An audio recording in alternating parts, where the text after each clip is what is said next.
The stars of Andaris glittered against the endless void, their light traveling across millions of kilometers to wash over the crystalline domes of Aurora Prime. The distant sun cast a perpetual golden glow across the planet's surface, illuminating the sprawling metropolis of Nova Eden, crown jewel of the Etherean Empire, and a testament to their technological superiority. Beneath massive transparent domes that protected the city from Aurora's harsh atmosphere, spires of iridescent metal stretched skyward, their surfaces reflecting the perpetual sunset in shades of amber and crimson. Anti-gravity platforms floated between buildings, carrying robed figures attending to the business of empire. In the central plaza, a monument depicting Emperor Thalos V stood 20 meters tall, its polished surface emblazoned with the imperial motto, "Through order, peace. Through strength, prosperity." Thousands of light-years away in the outer reaches of the Andaris star system, Colonel Serena Cross stood on the observation deck of New Kinvara colony, watching as cargo ships delivered supplies to the fledgling human settlement. At 43, her face bore the subtle marks of a life spent in military service to the United Earth Nations. Fine lines around her eyes, from squinting against the glare of alien suns, a thin scar along her jawline, from a skirmish with pirates near Europa decades earlier. "Status report," she said, not turning from the viewport as Lieutenant Ming approached. "Settlement expansion is proceeding on schedule," Colonel Ming replied, handing her a tablet.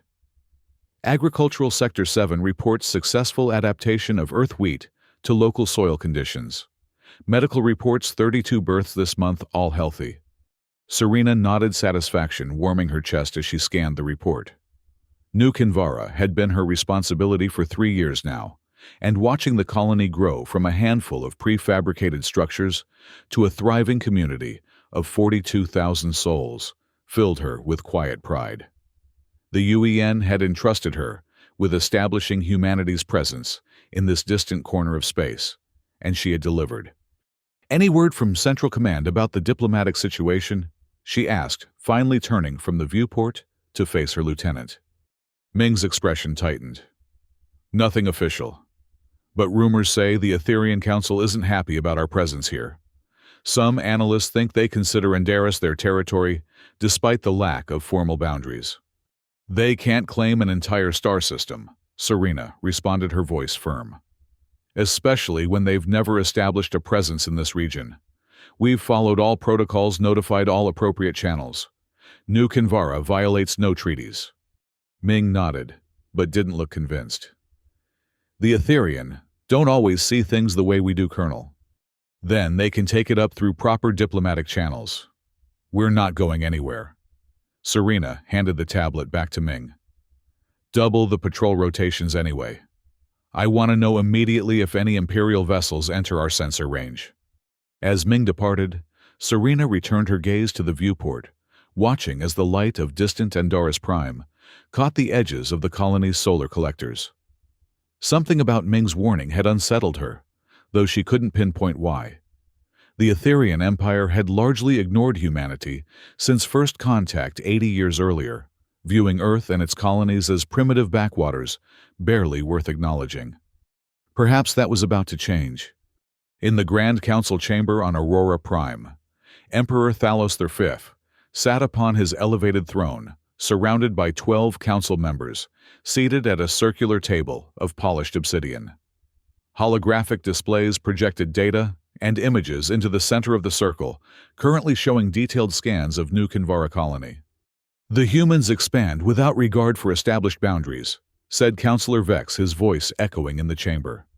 "This colony in the Andaris system represents a clear violation of the non-expansion treaty." "A treaty they never signed," countered Councillor Laris, the Empire's foremost expert on interspecies diplomacy. "The UEN was never officially included in the territorial agreements of 2452. Emperor Thalos leaned forward, his golden eyes narrowing as he studied the projection. Unlike the other council members whose skin ranged from pale blue to deep purple, the Emperor's was almost white, a genetic modification meant to reflect his divine status. When he spoke, His voice carried the artificial harmonic enhancement of imperial authority. "I care little for legal technicalities," he said. "What matters is precedent. If we allow them to establish this colony without consequence, what will prevent them from expanding further? The humans breed and spread like a disease. Their technology advances at an alarming rate. They must be taught respect."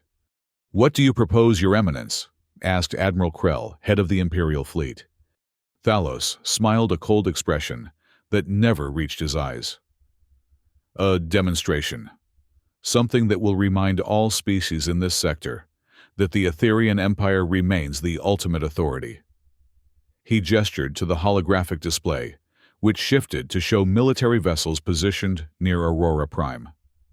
"Admiral, prepare Operation Oblivion. Let us see how the humans respond when their precious colony is reduced to cosmic dust." Back on New Kinvara, Serena's concerns had begun to fade as days passed without incident. The colony continued to thrive with construction of the new medical center nearing completion and plans for an educational complex well underway. Standing in the colony's central plaza, watching as children played in the artificial gravity field that served as both recreation and exercise facility, she allowed herself a rare moment of optimism. The perimeter alert shattered that peace. "Colonel Cross to Command Center immediate," came Ming's voice over her comm unit.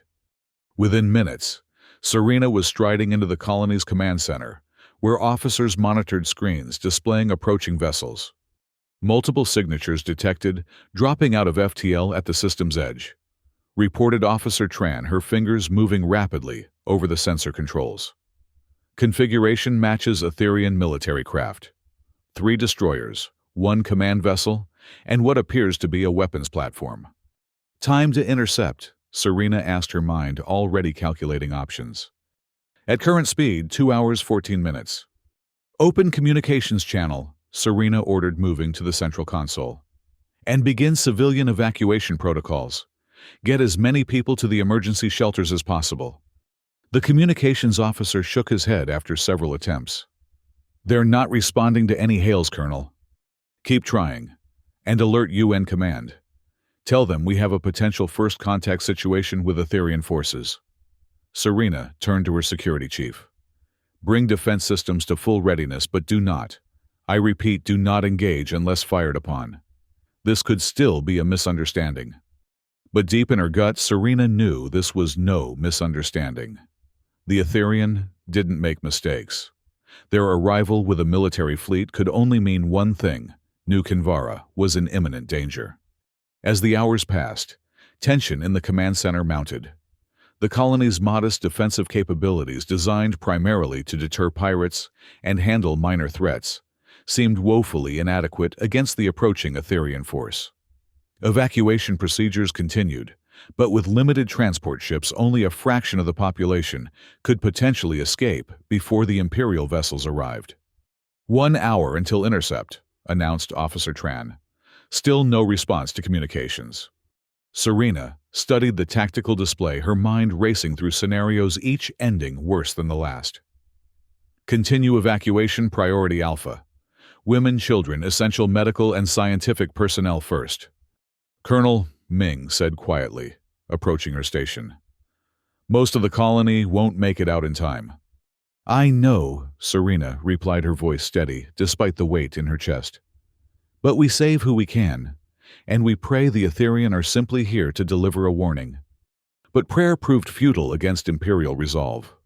Exactly 1 hour later, without warning or declaration, the Etherian fleet opened fire. The first barrage overwhelmed New Kinvara's shield grid in seconds. The second targeted the colony's power core communications array and defensive batteries. The third struck civilian sectors with precision that could only be deliberate. From the command center, Serena watched in horror as residential domes collapsed under concentrated energy fire, as atmosphere vented into space, carrying the bodies of colonists. Emergency signals flared across displays before going dark, one by one. "Get to the emergency bunker," she shouted to her staff, as the command center shook violently. "Move." They barely made it to the reinforced compartment beneath the command center before the structure above them collapsed.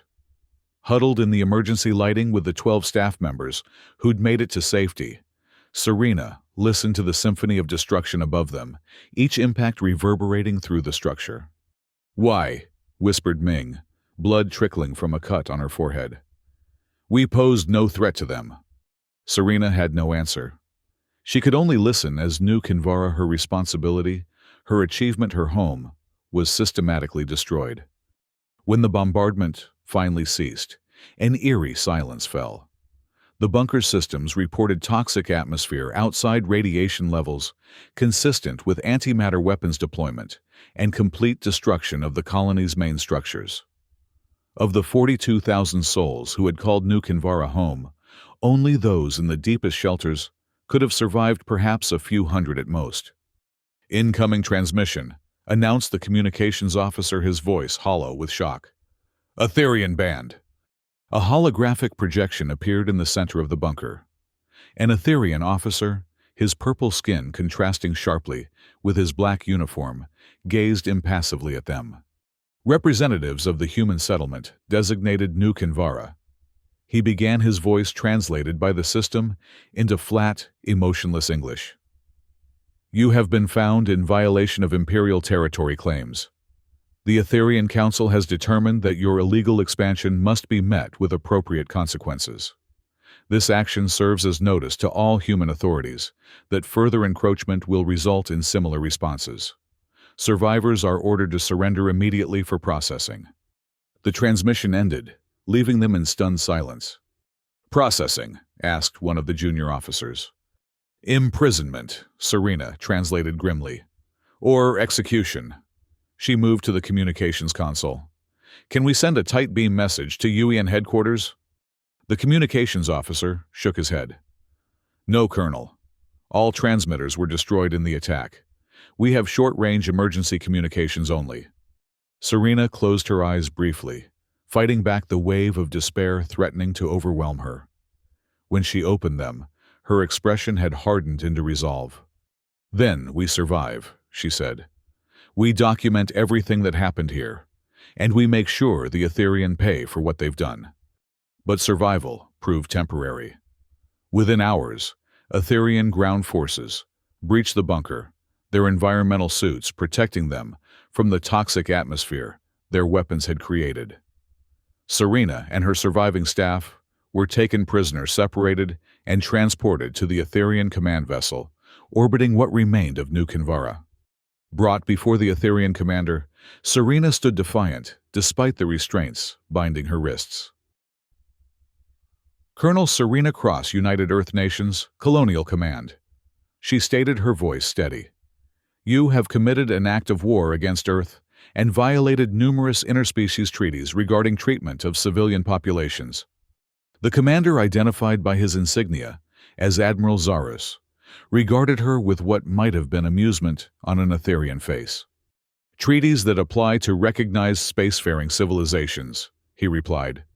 "Your species barely qualifies. Consider this action educational rather than warfare. The Etherian Empire has maintained dominance in this sector for millennia. Your colony was an infection requiring sterilization." 42,000 civilians, Serena said, her voice tight with controlled rage. "Families, children, numbers." Zarus dismissed with a wave of his long-fingered hand. "Insignificant compared to the billions under Imperial protection." The Council made its decision with appropriate deliberation. "Earth will respond," Serena warned. "We expect they will attempt to," Zarus acknowledged. "It will provide useful information about human military capabilities." He gestured to the guards. "Take the prisoner to holding. She will be transported to Aurora Prime for further study. The humans have shown occasional ingenuity. Their military command structure may yield insights." As Serena was led away, she caught a glimpse through a viewport of what remained of New Kinvara, a blackened crater where a thriving colony had stood just hours before. In that moment, beneath her grief and rage, a cold certainty formed. The Etherian had made a catastrophic mistake. They had dismissed humanity as primitive, insignificant. They had failed to understand that Earth's apparent technological gap masked a capacity for adaptation and retaliation that had defined human history. What the Etherian had interpreted as weakness would soon reveal itself as restraint. And that restraint had just been shattered along with New Kinvara. On Earth, in the sprawling complex of the United Earth Nations headquarters in Geneva, Ambassador Marcus Hale received the news of New Kinvara's destruction with stunned disbelief. The automated distress beacon from a fleeing transport ship had reached Earth relay stations carrying fragmented data and emergency recordings that painted a horrific picture: unprovoked attack, systematic destruction, civilian casualties on a scale not seen in human conflict for generations. Marcus, a career diplomat who had spent 15 years studying the Etherian Empire and advocating for peaceful engagement, found himself questioning everything he thought he knew about them. Standing before the Security Council in the emergency session, called within hours of the news reaching Earth, he struggled to keep his voice steady. "The evidence is conclusive," he told the grim-faced representatives of Earth's unified nations. "The Etherian Empire launched a premeditated attack against our colony, targeting civilian infrastructure with no prior warning, no declaration of hostilities, and no attempt at diplomatic resolution. Based on survivor accounts and sensor data, we estimate casualties at over 40,000. Murmurs of horror spread through the chamber. "What was their justification?" asked the representative from the African Union, her face tight with anger. "They claim New Kinvara violated their territorial claims," Marcus replied. "However, no such claims were ever formally registered with the Interstellar Boundary Commission. The colony was established in full compliance with all recognized treaties." "This isn't about territory," said General Costa, the military advisor to the Security Council. "This is about intimidation. The Etherian have watched our expansion with growing concern. They wanted to send a message. Then they've succeeded," Marcus acknowledged. "But not the message they intended. They've shown themselves to be ruthless aggressors, willing to commit genocide. And they've unified humanity against them in a way nothing else could have." The council president, a stoic woman from the Pacific Alliance, leaned forward. "What do you recommend, Ambassador Hale?" Marcus took a deep breath. "As head of diplomatic relations with the Etherian Empire, I recommend an immediate formal protest through all available channels demanding reparations, the return of all prisoners, and trial of those responsible for war crimes. And when they ignore those demands," General Costa asked his tone, making clear he expected exactly that outcome, "then we must be prepared to show that humanity will not suffer such attacks without consequence." Marcus replied the words, tasting bitter in his mouth. He had spent his career preventing conflicts, not advocating for them. "I recommend immediate military mobilization and preparation of response options for Security Council review." The Council voted unanimously to approve his recommendations. Within hours, the most strongly worded diplomatic protest in UN history was transmitted to Etherian diplomatic channels. As expected, no response came. Meanwhile, in research facilities across Earth's territories, scientists and military strategists reviewed all available information on Etherian technology, searching for vulnerabilities. Warships were recalled from distant patrols. Reservists activated production of military hardware accelerated.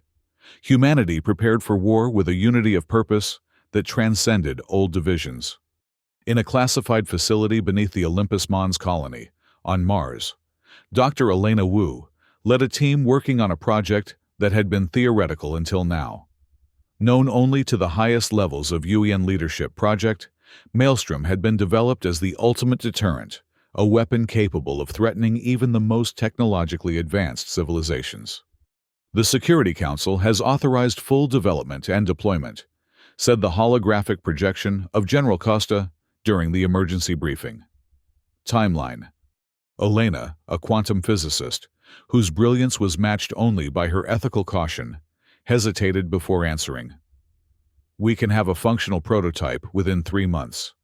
But General, I must again express my reservation about weaponizing stellar manipulation technology." The potential for 42,000 dead, Dr. Wu, Costa interrupted, including 1,600 children. The time for ethical debates has passed.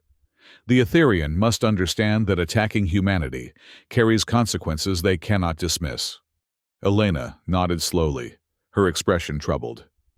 I understand. We'll begin immediate implementation. As the projection faded, she turned to her team. I never thought we'd actually build this, she said quietly. I never thought we'd need to.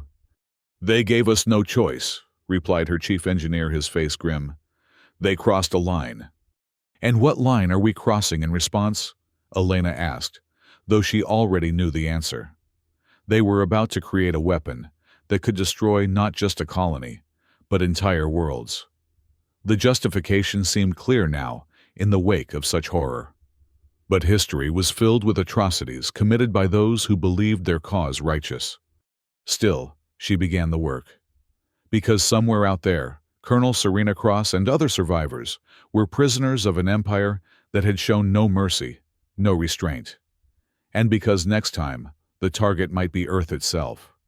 Aboard the Imperial transport vessel, carrying her to Aurora Prime, Serena endured weeks of isolation, interrupted only by interrogation sessions designed to extract information about Earth's military capabilities, colonial infrastructure, and defensive technologies.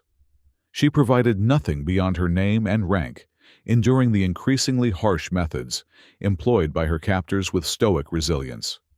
During transport between questioning sessions, she memorized the vessel's layout, observed the routines of the guards, and studied the technology around her.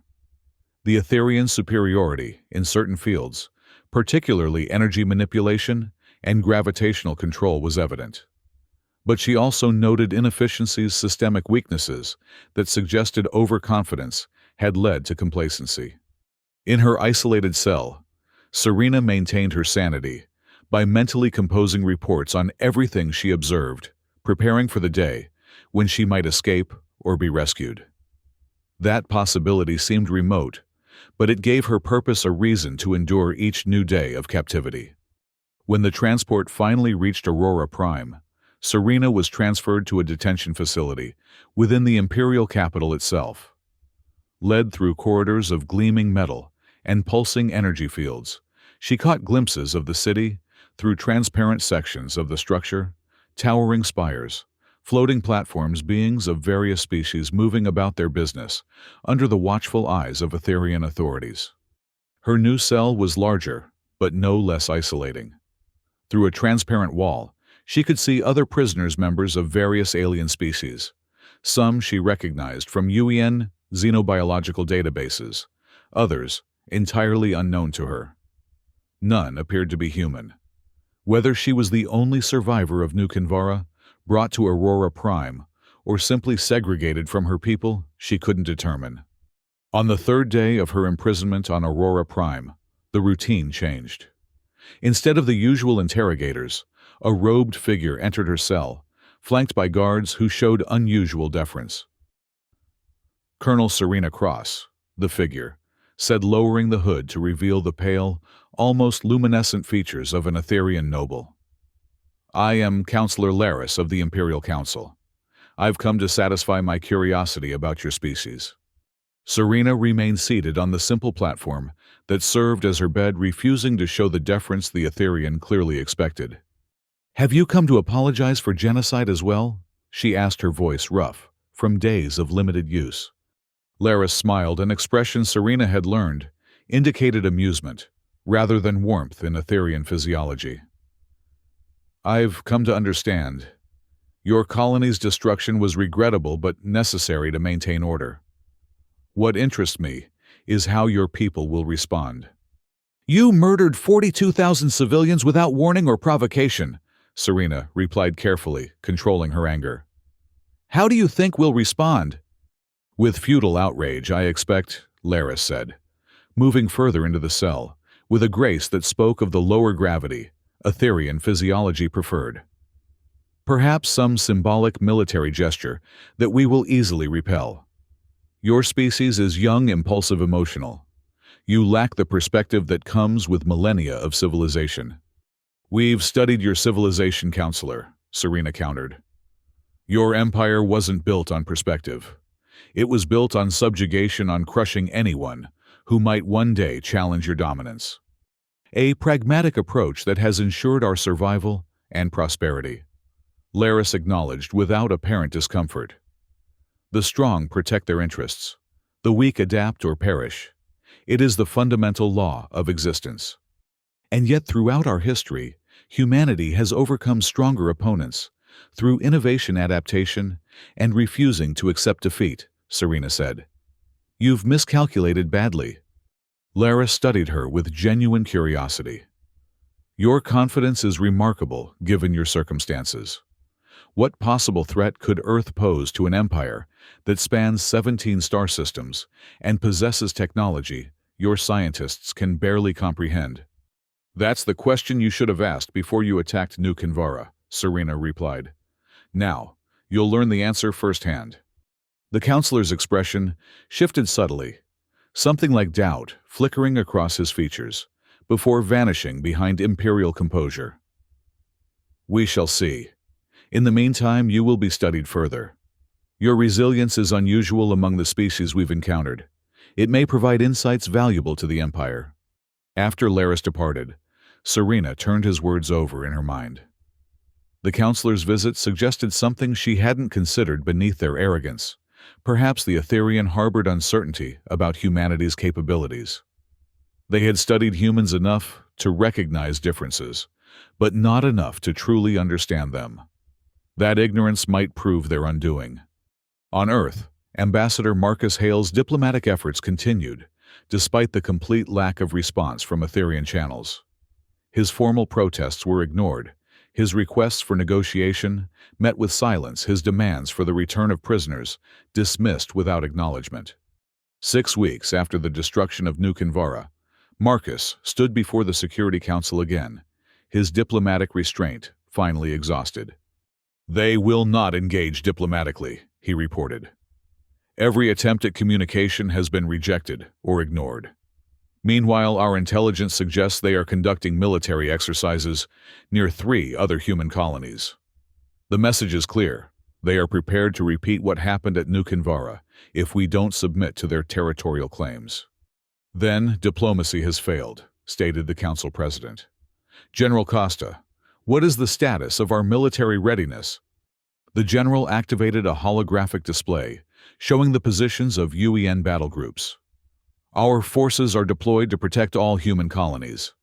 We've developed improved shield technologies based on our analysis of Etherian weapon signatures from the New Kinvara attack. However, we remain technologically outmatched in direct confrontation.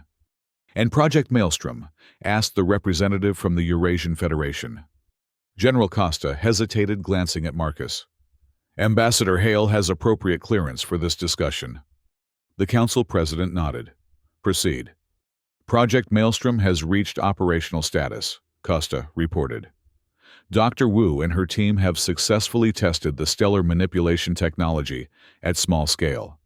The delivery system has been integrated into the UEN vessel Retribution, which currently holds position in the Kuiper Belt, out of detection range of known Etherian sensor networks.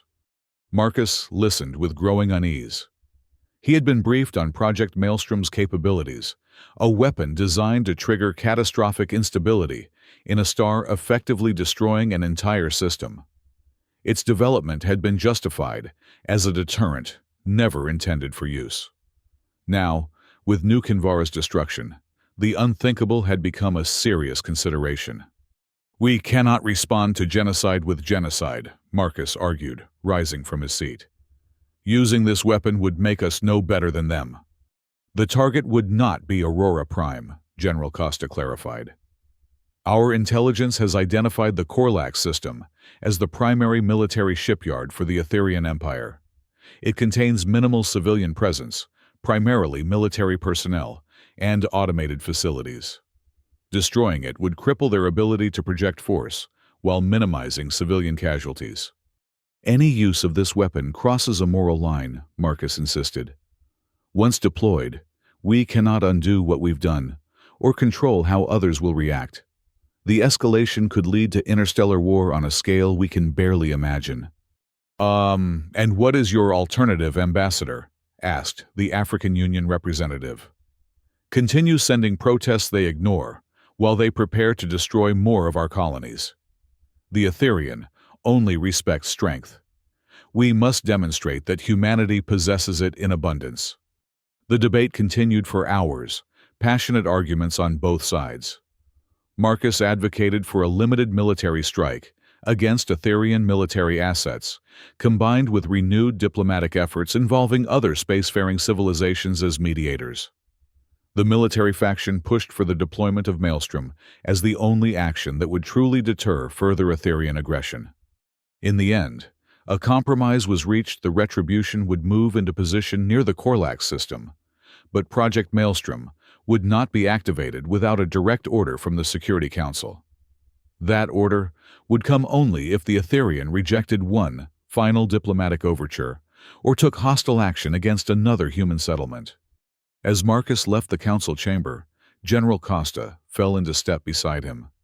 "You fought well in there," the general said, "but you're fighting the inevitable. They won't respond to your final overture." "Then I'll have done everything possible to prevent what comes next," Marcus replied. "Can you say the same?" Costa stopped, forcing Marcus to turn and face him. "I've dedicated my life to protecting humanity, Ambassador. I take no pleasure in what we're contemplating. But I've studied the Etherian longer than you have. They respect only overwhelming force. Anything less they interpret as weakness to be exploited. And after we destroy Korlax, what then? Do we imagine they'll simply accept their punishment and leave us alone?" "No," Costa admitted. "But they'll think twice before attacking another human colony. And in that hesitation, perhaps your diplomacy will finally find purchase." Marcus shook his head. "We're about to change the nature of interstellar relations forever. No species has ever used a weapon of this magnitude. The consequences will extend far beyond our conflict with the Etherian." "The consequences of inaction could be the extinction of our species," Costa countered. "The Etherian have shown they're willing to commit genocide over territorial pride. What will stop them from targeting Earth itself if they believe we cannot or will not respond in kind?" With that sobering thought, the general departed, leaving Marcus alone with his doubts and the weight of humanity's future, resting partly on his diplomatic skills that had thus far proven inadequate against Etherian indifference. Aboard the UEN Retribution, Lieutenant Raul Ortega supervised final preparations for what could become the most momentous and terrible mission in human military history. As chief pilot of the specialized vessel, he would be responsible for navigating the ship into precise position for the deployment of Project Maelstrom. The Retribution itself was unlike any other ship in the UN fleet. Outwardly, it resembled a standard military cruiser, but its interior had been extensively modified to accommodate the Maelstrom device, a massive apparatus occupying what had once been the ship's cargo hold. The device itself resembled a metallic sphere, surrounded by concentric rings that moved independently of one another, the whole assembly pulsing with a blue-white energy that made Ortega's skin crawl whenever he passed near it. "Final systems check complete," reported his co-pilot, Lieutenant Sarah Chen. "Maelstrom power containment at optimal levels. Stellar cartography has uploaded the latest data on Korlax's solar dynamics." Ortega nodded, studying the navigation displays. "Plot a course that keeps us outside Etherian sensor range until final approach. We'll need to remain undetected until deployment is authorized." "If it's authorized," Chen remarked quietly. Ortega glanced at her, noting the tension in her posture. Having second thoughts. "Aren't you?" she asked, meeting his gaze. "We're preparing to destroy an entire star system. Everything gone in an instant, planets, moon stations. After what they did to New Kinvara." Ortega shook his head. "They brought this on themselves."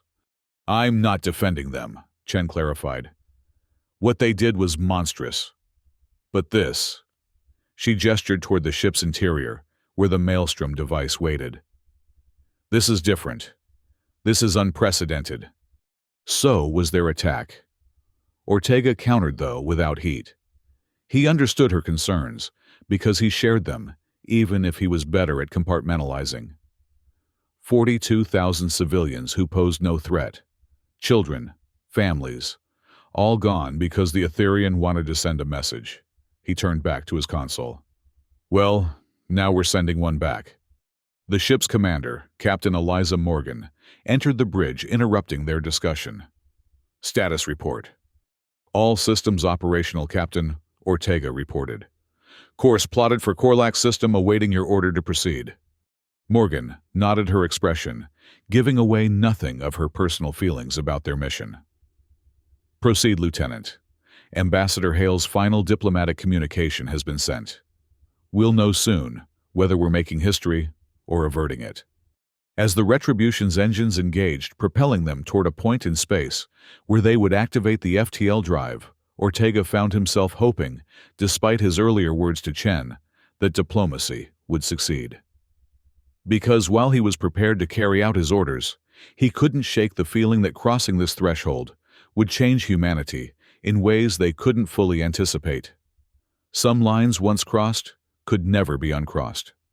On Aurora Prime, Serena's captivity took an unexpected turn when she was transferred from her cell to a research facility within the Imperial complex. There, under the supervision of Etherian scientists, she was subjected to a series of tests: physical endurance, cognitive processing, stress responses, all carefully documented by researchers who treated her more as a specimen than a prisoner of war. During one such session, strapped to a device that monitored her neurological responses to various stimuli, she overheard a conversation between two scientists that sent a chill through her, despite the warmth of the laboratory. The preliminary analysis suggests humans possess remarkable adaptive capabilities, said one, adjusting a control panel.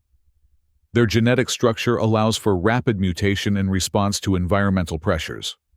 Concerning given their reproductive rate and territorial expansion patterns, replied the second. The military applications report indicates they've advanced their propulsion technology by 2 development stages in just 50 Earth years. If this trajectory continues, hence the Council's decision regarding New Kinvara, the first concluded. Prevention rather than remediation. The casual discussion of genocide as preventative action reinforced everything Serena had come to understand about the Etherian.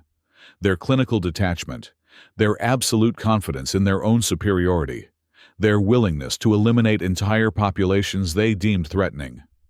But it also confirmed something else. Beneath their arrogance lay fear.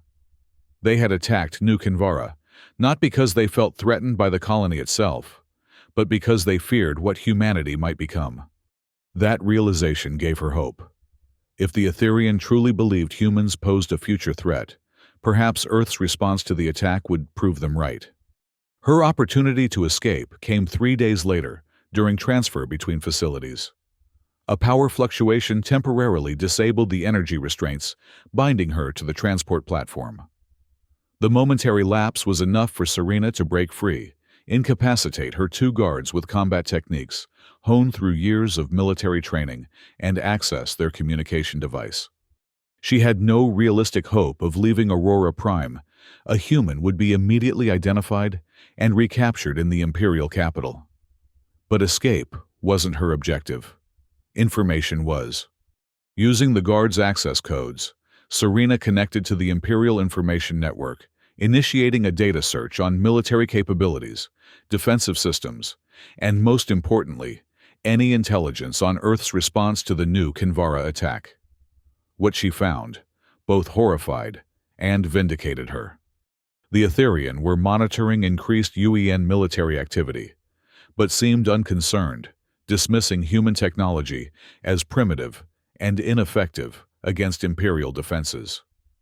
More disturbingly, they were preparing a second demonstration, targeting the human colony on Proxima Centauri, believing this would force Earth's submission without requiring full-scale war. But buried within classified military reports was information about a project the Imperial Intelligence Service had identified as potentially concerning something called Maelstrom. The details were sparse, But the report recommended increased monitoring of UEN scientific facilities and enhancement of stellar monitoring systems around key Imperial worlds. Serena had just begun accessing these files when the alarm sounded. Security forces would arrive within minutes. Working quickly, she downloaded as much data as possible to the communication device, then concealed it beneath a ventilation panel before allowing herself to be recaptured. The punishment for her escape attempt was severe isolation in a high-security cell, with environmental conditions set to the edge of human tolerance. But as Serena endured the cold, the increased gravity, and the barely breathable atmosphere, she held onto the knowledge she had gained. Somehow Earth had developed, or was developing, something that concerned even the technologically superior Etherian. Something related to stars, based on the reference to stellar monitoring systems. For the first time since New Kinvara's destruction, Serena allowed herself to hope that the Empire would face justice for its crimes, and that she might live to see it. On Earth, Marcus Hale's final diplomatic overture met the same fate as all previous attempts: absolute silence from Etherian channels. After the established deadline passed without response, the Security Council convened to make its decision regarding Project Maelstrom. The council chamber was unnaturally quiet as members cast their votes. The outcome, though expected, still sent a wave of solemn recognition through the room when, announced by a vote of 15-2, the council authorized the activation of Project Maelstrom against the Korlax system. Marcus, one of the two dissenting votes, closed his eyes briefly as the decision was announced. When he opened them, he found General Costa watching him. "History will judge whether we acted with justice or vengeance," Marcus said quietly. "History is written by survivors," Costa replied. "If we'd done nothing, there might not have been human historians left to judge us at all." The order was transmitted to the Retribution, now holding position at the edge of the Korlax system. Captain Morgan received the authorization codes with the gravity they deserved, verifying their authenticity before addressing her crew. "The Security Council has authorized deployment of Project Maelstrom," she announced over the ship-wide communication system. "We will proceed to deployment coordinates immediately. This is not an action we take lightly, but in response to an unprovoked attack that claimed 42,000 innocent lives. May whatever gods exist understand our purpose." On the bridge, Lieutenant Ortega and Lieutenant Chen exchanged glances before focusing on their consoles. The Retribution's engines engaged, propelling the vessel deeper into the Korlax system, carefully avoiding detection by Imperial security satellites and patrol vessels. "Approaching optimal deployment coordinates," Ortega reported as they reached position. "Stellar dynamics match predicted patterns. We have a 97% probability of successful initiation." Captain Morgan nodded. "Begin final countdown. Activate Maelstrom." In the ship's modified cargo hold, Dr. Elena Wu supervised the activation sequence of her creation. The concentric rings surrounding the central sphere began to spin slowly at first, then, with increasing speed, until they blurred into solid bands of light. Energy readings climbed steadily, approaching levels that would have been considered impossible by physics textbooks just a decade earlier. Quantum resonance established, Elena reported, her voice steady despite the enormity of what she was doing. Initiating stellar interface. From the Retribution, a beam of concentrated energy, invisible to normal detection systems, shot toward Korlax's sun, penetrating deep into its core.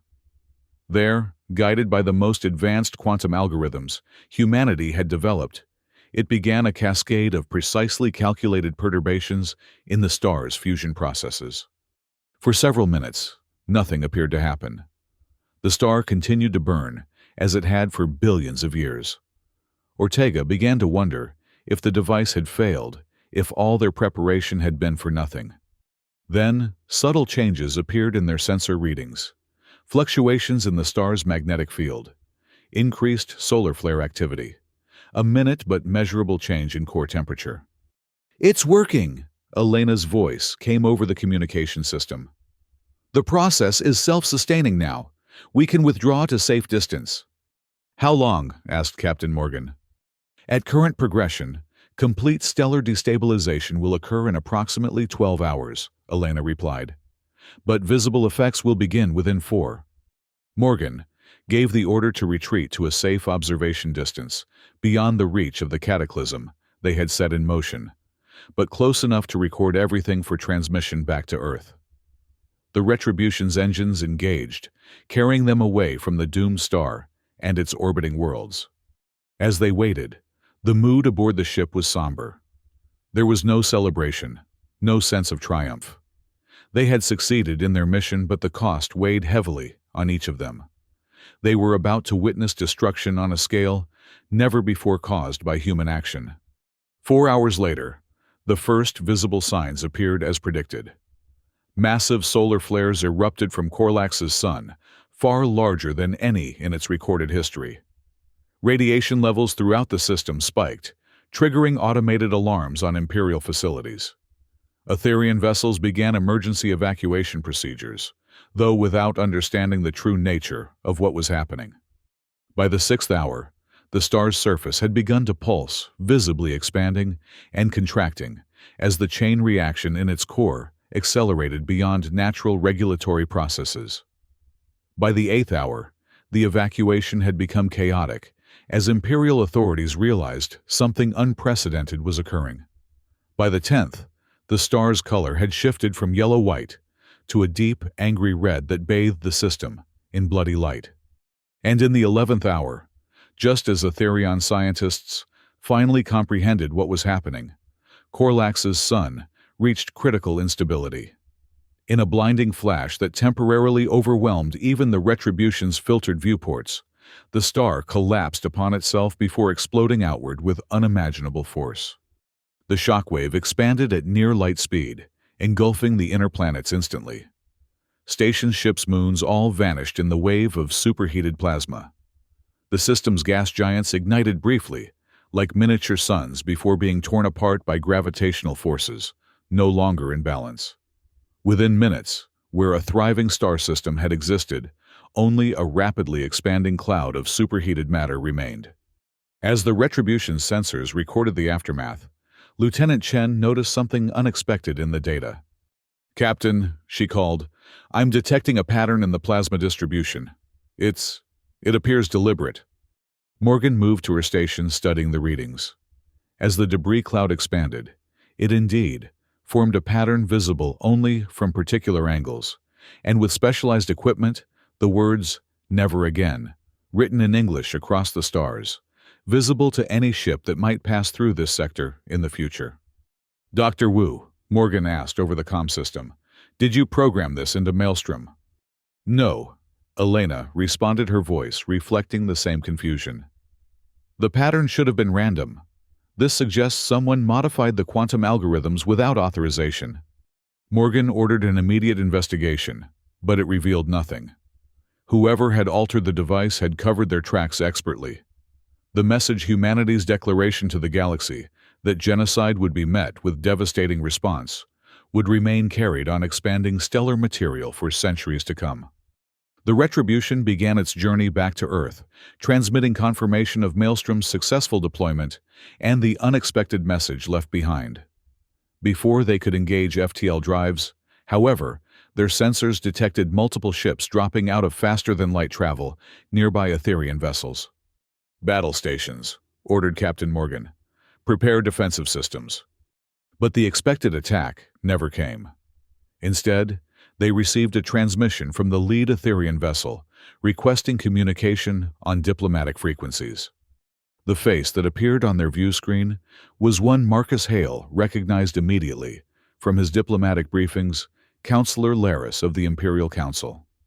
"Representatives of Earth." He began, his translated voice lacking its usual Imperial confidence.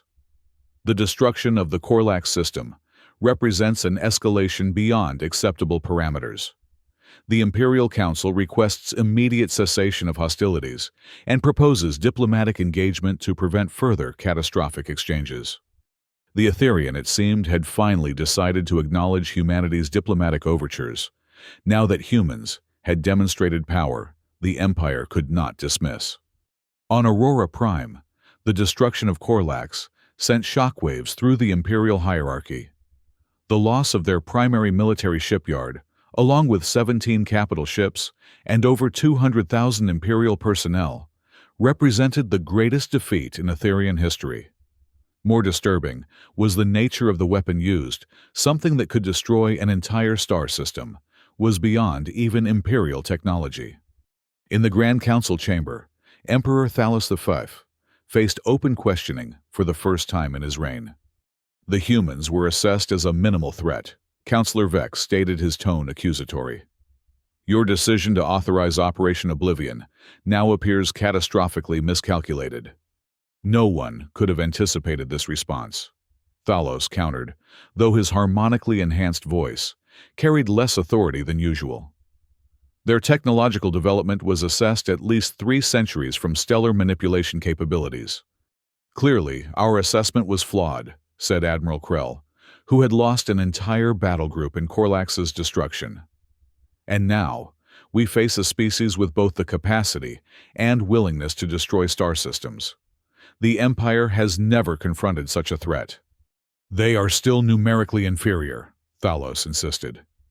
We can mobilize the full Imperial fleet, target their homeworld, before they can deploy this weapon again.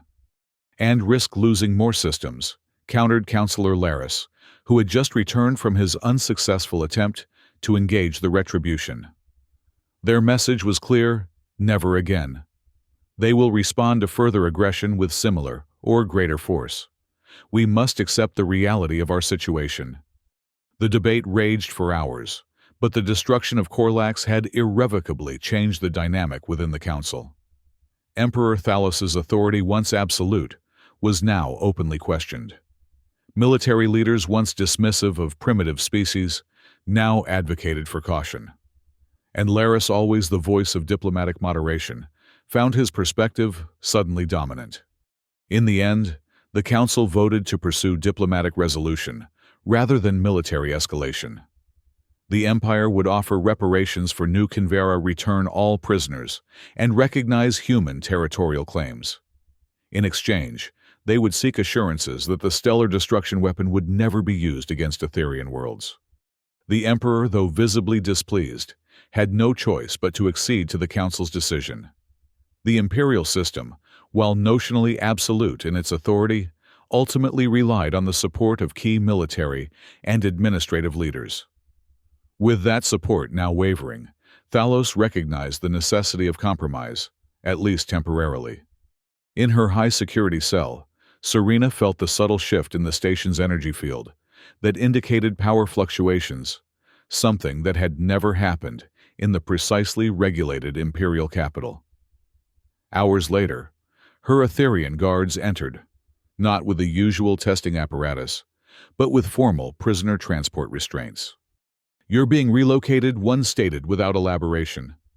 Transported aboard an imperial diplomatic vessel, Serena found herself moving through space toward an unknown destination. Only when they arrived at the designated coordinates did she understand a neutral location where representatives of Earth waited to receive released prisoners. As she was transferred to the UN diplomatic vessel, Concordia, Serena finally allowed the emotion she had suppressed for months to surface. Stepping aboard a human ship, seeing human faces, hearing English spoken without translation, the relief was overwhelming. Ambassador Marcus Hale was there to greet the returning prisoners, personally. When Serena emerged from the airlock, still wearing the prison garments of the Aetherian Empire, he stepped forward to meet her. "Colonel Cross," he said, extending his hand. "On behalf of the United Earth Nations, welcome home." Serena took his hand, her grip firm, despite her weakened condition. "The others from New Kinvara." Marcus's expression tightened. "You're one of 37 survivors we've recovered. The Aetherian claim these are all who remained alive after the attack. 37 out of 42,000. The number hit Serena like a physical blow. She had known the death toll was catastrophic, but hearing it confirmed made the loss newly real. "What happened?" she asked. "How did we force them to release us?" Marcus hesitated, clearly measuring his response. "There have been significant developments. We've established diplomatic relations with the Etherian Empire, following a demonstration of decisive military capability. Corlax, Serena said, watching his reaction. I heard things even in isolation. They're afraid now. Yes, Marcus acknowledged, seeing no point in denial. Humanity has changed the balance of power in this sector. The Etherian no longer dismiss us as an insignificant species, barely worth acknowledging. Whether that leads to lasting peace or more devastating conflict remains to be seen. Within days of the prisoner exchange, formal peace negotiations began aboard a neutral station orbiting Proxima Centauri. Marcus led the Earth delegation, while Counselor Laris represented the Etherian Empire. The discussions were tense with both sides, aware of the unprecedented destruction each was capable of inflicting. Serena, still recovering from her captivity, but insisted upon as a witness to Etherian war crimes, sat among the Earth delegation as Marcus presented their terms. First, he stated formal recognition of all existing human colonies and outposts with a buffer zone of at least 5 light-years around each. Laris nodded, his expression carefully neutral. Acceptable provided similar recognition is extended to Imperial territories. Second, reparations for the destruction of New Kinvara to be paid to the families of the deceased and the survivors. The Council has authorized appropriate compensation. Laris agreed, though his definition of appropriate would prove a sticking point in later discussions. Third, trial of those responsible for ordering the attack to be conducted by a joint tribunal under interspecies law. Here, Laris hesitated. The imperial hierarchy does not allow for judgment of highest authorities by external entities. However, the Council acknowledges that actions were taken which violated interspecies norms. We propose a formal acknowledgement of wrongdoing and commitment to preventive measures. The negotiations continued for weeks, with compromises on both sides. The Etherian would not surrender their leadership for trial, but they accepted monitoring of their military activities by a newly formed Interspecies Commission. Earth would not dismantle Project Maelstrom, but agreed to place its use under the authority of a multi-species security council, rather than unilateral human control. By the time the Treaty of Proxima was signed, establishing new boundaries, reparation schedules, and mutual defense protocols, both civilizations had moved from the brink of interstellar war to an uneasy peace. Neither fully trusted the other, but both recognized the alternative was mutual destruction on an unimaginable scale. For Serena, the treaty brought a measure of justice for New Kinvara, though nothing could truly compensate for what had been lost. As she stood with Marcus watching the signing ceremony, she reflected on how dramatically the galaxy had changed in the months since the attack. "Do you think it will last?" she asked quietly. "The peace," Marcus considered before answering. "I think fear is a poor foundation for lasting cooperation, but it can provide time for better foundations to develop. The Etherian have ruled through intimidation for millennia. Now they've experienced it from the other side." "And what about us?" Serena pressed. "Humanity just destroyed a star system in retaliation. We've crossed a threshold no species has crossed before." "Yes." Marcus acknowledged the weight of that reality, evident in his voice. "Project Maelstrom remains the most terrible weapon ever created. The knowledge that produced it cannot be unlearned. We can only hope the horror of its single use will prevent the need for a second." "Never again," Serena quoted, referring to the message left in Corlax's remains. "A promise and a warning," Marcus agreed. "To ourselves as much as to others." 1 year after the Treaty of Proxima, Serena stood on the observation deck of the Memorial Station, orbiting where New Kinvara had once existed. The station, constructed as part of the reparations agreement, served as both monument to those lost and research facility studying the effects of the Etherian weapons used in the attack. Her recovery had been slow but steady. Physical wounds healed more quickly than psychological ones, but regular therapy and the support of fellow survivors had helped her process the trauma of captivity and loss. She had been offered various positions within the UEN military structure, most involving strategic planning, against potential Etherian aggression, but had declined them all. Instead, she had accepted a role overseeing the new Kinvara Memorial and its associated historical archive, ensuring that what happened here would be accurately preserved for future generations. As she gazed through the viewport at the debris field that had once been a thriving colony, she heard footsteps approaching. Turning, she found Marcus Hale, now appointed permanent ambassador to the Interspecies Council, established by the Treaty of Proxima. "Ambassador," she greeted him. "I wasn't expecting a diplomatic visit." "Not entirely diplomatic," Marcus replied, moving to stand beside her at the viewport. "I wanted to see the memorial before returning to Proxima, and to speak with you." "About?" "The future," he said. "The treaty is holding, but tensions remain high. The Etherian are adapting to a galaxy where they're no longer the unchallenged power. Other species are asserting themselves, forming alliances, demanding recognition." "And humanity's role in this new order?" Serena asked. Marcus turned from the viewport to face her directly. "That's what I wanted to discuss. The UEN is establishing a new diplomatic corps specifically focused on interspecies relations. We need people who understand both the potential for cooperation and the reality of conflict. People who've experienced the worst of one species and still believe in the possibility of peace with them." "You're offering me a position," Serena concluded. "Yes, as my deputy on the Interspecies Council. Your testimony was powerful during the negotiations, honest about Etherian atrocities, but never vengeful. That perspective is invaluable as we navigate these new relationships." Serena was silent for a long moment, considering. She had devoted herself to preserving the memory of New Kinvara, to ensuring its destruction was never forgotten. But perhaps there were other ways to honor that memory beyond maintaining a monument to tragedy. "The Etherian will be there," she said finally.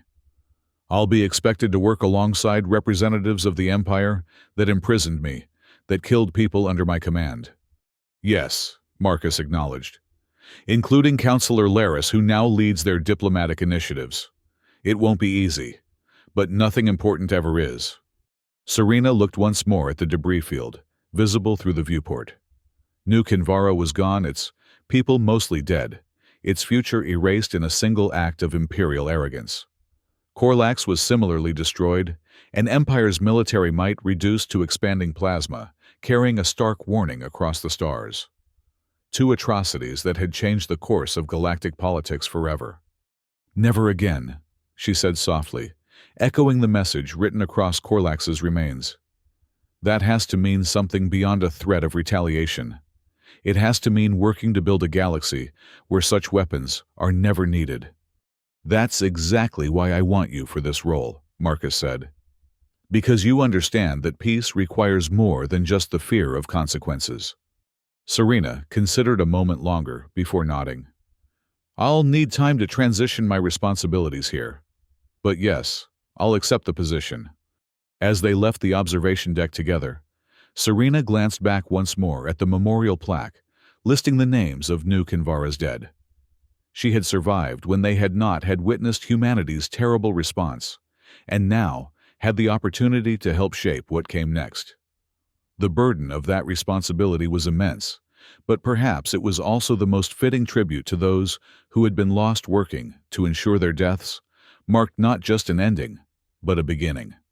On Aurora Prime Counselor, Laris stood before the newly reformed Imperial Council, his position elevated, following the disgrace and removal of those who had advocated for Operation Oblivion.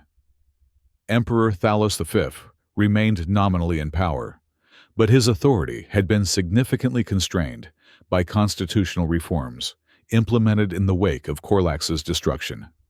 "The human representative to the Interspecies Council has been changed," Laris informed the Assembly. Colonel Serena Cross, the military commander of New Kinvara and former Imperial prisoner, will now serve alongside Ambassador Hale. Murmurs spread through the council chamber. All were familiar with Cross and her powerful testimony during the treaty negotiations.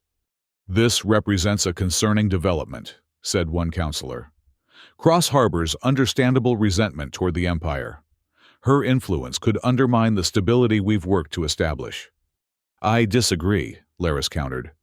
Colonel Cross has consistently advocated for justice rather than vengeance. Her appointment suggests the humans remain committed to diplomatic resolution despite their demonstrated military capacity. Can we be certain? Asked another counselor. Project Maelstrom remains operational. Our intelligence suggests they may have constructed additional deployment vessels. As we have maintained our own defensive capabilities, Laris pointed out. The balance of power established by the Treaty of Proxima depends not on disarmament, but on mutual respect for boundaries and recognition of shared interests. Colonel Cross understands this perhaps better than any other human. The discussion continued, reflecting the ongoing debate within Etherian society about how to adapt to their new reality. For millennia, the Empire had expanded unchallenged, dismissing other species as inferior or insignificant. Now, they faced not only a species capable of destroying their worlds, but an evolving galactic community no longer willing to accept imperial dominance. The path forward remained uncertain. Ancient prejudices and assumptions could not be easily discarded. But the destruction of Korlax had forced a re-evaluation that might in time lead to genuine cooperation rather than mere coexistence based on mutual fear. As the council session ended, Laris received notification that Colonel Cross had accepted her appointment to the Interspecies Council. Despite himself, he felt a measure of satisfaction. During her captivity, he had recognized in her a strength and adaptability that belied imperial assumptions about human inferiority. Perhaps in working together, they might eventually transform the fear-based peace established by terrible weapons into something more sustainable, a recognition that even species separated by biology, history, and values could find common ground in their shared desire for survival and prosperity. The aftermath of New Kinvara and Korlax would echo through generations. The Treaty of Proxima established new norms for interspecies interactions, explicitly prohibiting genocide, and creating mechanisms for resolving territorial disputes without military action. Project Maelstrom, though, never again deployed, became a somber reminder of humanity's capacity for both creation and destruction technology, developed to understand the cosmos, repurposed to unmake a star. The message left in Korlax's remains, never again, eventually faded as the plasma cloud dispersed across neighboring systems. But its meaning endured in the institutions and agreements that arose from the conflict, in the cautious respect with which species now approached one another, and in the understanding that justice, while necessary, need not require annihilation. For Serena Cross, the journey from military commander to diplomat became one of personal healing as well as professional adaptation. The nightmares of captivity and the guilt of surviving when so many had perished never entirely vanished, but they were gradually joined by new experiences, successful negotiations, cultural exchanges, moments of genuine connection with beings once considered implacable enemies. And on rare occasions when diplomatic tensions rose and the specter of conflict loomed, she would remind both herself and those she faced across negotiating tables of the devastation she had witnessed firsthand, the price of arrogance, the cost of dismissing other beings as unworthy of respect or consideration. Never again, she would say, not as a threat, but as a promise. A commitment to finding better paths forward, to resolving differences without erasing stars from the galaxy. Because in the end, the most profound lesson of both tragedies was not about power or retribution, but about the razor-thin line between justice and vengeance, and the wisdom to know which truly served the cause of peace.